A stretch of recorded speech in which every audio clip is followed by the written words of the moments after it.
How's it going, everyone? David from dodmedia. Today I want to tell you a few tips and tricks that I have used to make my Sony camera workflow better.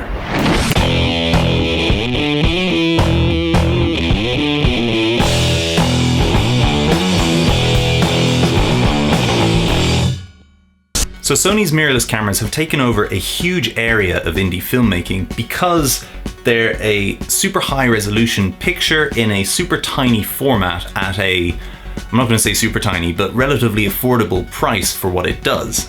But because of that tiny form factor, there's a lot of drawbacks that come with that, namely overheating and battery life. And while these are frustrating issues, they're not impossible to overcome. In fact, there's some very simple tips and tricks that you can do to get more shooting time out of your cameras. First up, get yourself an external battery pack like this X Pro 16,000 mAh battery pack with a little dummy adapter. This is like 6 Sony batteries in one. And the great thing about this is that because the battery is external, you don't get that heat generated in the camera that you would normally get from the internal battery. This thing here is just a bunch of wires. There's no cells in it, so it doesn't generate any heat. And all of the heat that you have is generated externally, so it won't affect the camera. And this means that you'll be able to shoot for longer before that little thermometer comes up on the screen warning that it's going to end your shoot early. The other thing you can do with the camera is actually leave that little door open and pull the screen away from the body. It seems silly, but actually it's down to airflow. Most of the heat that is generated on this camera can be dissipated with a bit of a better airflow system. Okay, story time. I was in Niger last year shooting for a client in the end of the year. It was hot as hell. It was 40 degrees Celsius. For you Fahrenheit people, that's like 104 degrees. It's hot. These cameras don't do well in heat. And I was shooting all day on the camera, and then we had to shoot an interview. And the interviews, I was a little worried about it because they tend to last like 40 minutes, 45 minutes. In fact, the one that we shot did last 45 minutes. And about 20 minutes in, I got that little thermometer popping up on the screen and I thought, shit. Now I had an external mic coming in, so the preamp was drawing power. I had a monitor on top of the camera, so the HDMI port was drawing power. Basically, the camera was working hard. It was getting hot quickly. But luckily, I'd thought to pull the screen away and open this barn door here. So do you know what I did to get around it and what allowed me to actually shoot for another 25 minutes from when that little icon popped up on the screen? I'll show you. This is what I did.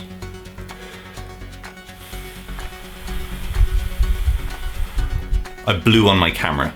I'm not joking, that's how simple it is to actually keep these things running so much longer.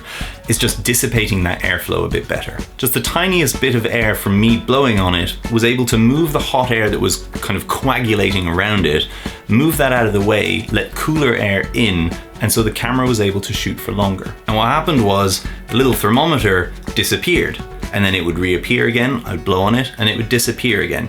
So basically, by blowing on it intermittently, I was keeping it just at that threshold where the camera would turn on the little thermometer icon and come back and turn it back off.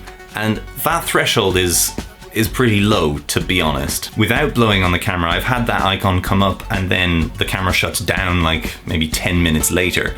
So having it kind of teetering along that threshold indefinitely, I could have just kept recording for a much, much longer time than 45 minutes, despite it being bloody hot.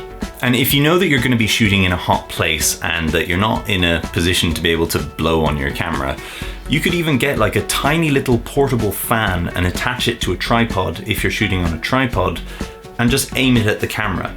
And it can be quiet and it doesn't have to be a big thing, and it's just going to help move that air a little bit around the camera, which means it'll keep it cooler, which means that, yeah, you get the story.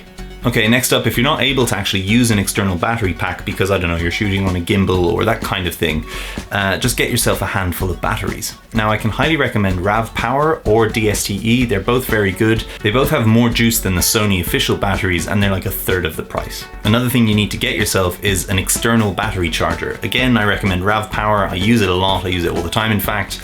It's tiny, it's light. You can charge 2 batteries. You've got a little notification there to show you which ones are charged, which ones aren't. And it's all charged via micro USB. Now, one of the reasons that I went for this one is that I shoot a lot on location. I'm not always in a building doing corporate work. So I'm not always in the position to be able to plug this into the wall and let batteries charge while I'm shooting, which is why I've put this thing, covered this with Velcro, put some Velcro on that side, and I stuck those together. That way I can get the charge of about 6 batteries from this full, and it's all portable, it all sticks together. You just shove that in your camera bag while you're shooting remotely where you don't have access to a plug, and you can get 6 full batteries out of it. It's pretty cool. Just be careful if you go for industrial grade Velcro, because it's impossible to get off. Another thing I can recommend is get yourself a cage for your camera if you're shooting on Sony, or any camera for that matter, for a number of reasons. First reason is it's super practical. You have got so many little areas that you can mount stuff. You can mount you can mount microphones, you can mount monitors, you can mount whatever you want. And the second reason is that it just provides a little bit more security for your camera. These things aren't all that sturdy, whereas a metal cage is. So if something falls on your rig, it's not going to necessarily hurt your camera, or at least hurt it as much, because this cage was in the way to absorb that shock. And the third reason is that, back to the heat thing, it kind of acts a little bit like a heat sink. Just because it's in contact with the body, it means that it's going to draw away some of that heat, which is what you want to be able to shoot longer. Now, I use the cage by Small Rig, which is designed specifically for the A6500, but they make them pretty much for every camera model that is, popular for shooting video at the moment. And my final tip would be to get yourself an external monitor. If you can afford to splash out on a small HD focus, then go for it, great, they're fantastic monitors. But if you just want a reference of what you're shooting on a slightly bigger and slightly brighter screen, you just need to see what you're filming, then just go for whatever cheap thing you can find online. No, you won't get accurate colors, but at the same time, it's something that you can adapt to. You can learn what kind of offset your monitor has compared to what the camera shoots, and you'd be saving yourself several $100s, which means that you could put that into a lens, which ultimately I think is more important. So get yourself a monitor, especially if you're trying to do vlogs, that kind of thing, so you can actually see yourself and see your framing and not just wing it. Alright, that's all from me. Thank you very much for watching. It's going to be pretty exciting with the new generation of cameras coming out, like the A7 III, which have a USB Type-C port on it, so for charging, that's going to be pretty cool. And also they have the bigger batteries, which means that maybe a lot of these problems are done with. Alright, give this a thumbs up if you liked what you saw. It really helps me get higher up in the rankings. Hit that subscribe button if you haven't already, so that you can get more videos and reviews and tutorials and tips and tricks and giveaways and stuff from me at dodmedia. Leave a comment in the comment section if you have any other recommendations or suggestions or tips for other Sony shooters. The more we can share, the more we can learn, the better we can do. Thank you for watching. I'll see you later.